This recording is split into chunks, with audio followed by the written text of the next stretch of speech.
Bonjour, cette fois-ci, nous allons examiner la différence entre l'indicatif et l'impératif en koiné grec.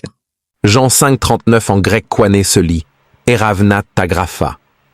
Ce passage peut être interprété de deux manières principales en fonction de la grammaire et du contexte, comme un impératif. Dans cette interprétation, Jésus commande à ses auditeurs de chercher ou examiner les Écritures. La traduction française serait alors « chercher les Écritures ».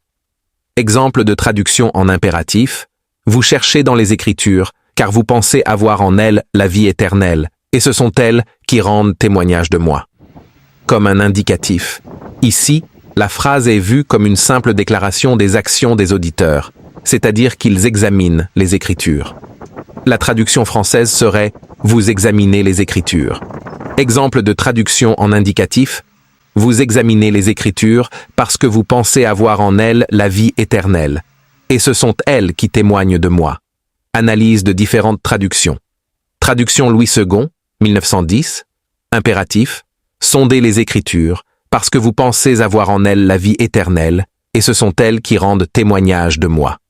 Nouvelle Bible, second, 2002, indicatif, vous examinez les Écritures parce que vous pensez avoir en elles la vie éternelle. Ce sont elles qui rendent témoignage de moi.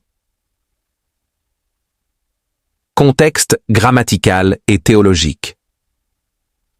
L'ambiguïté provient du verbe grec erevnat, qui peut être lu soit comme un impératif présent, donc un commandement, soit comme un indicatif présent actif, une observation.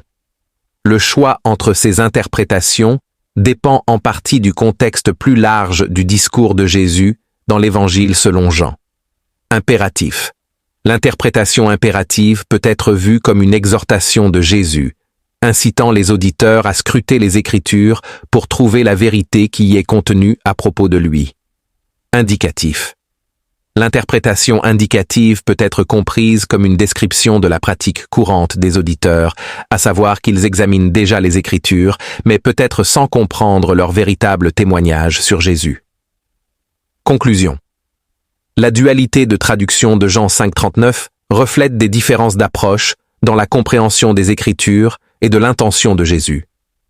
L'étude de la grammaire grecque, koiné, et du contexte théologique est essentielle pour saisir les nuances de ce verset et son impact sur la doctrine chrétienne.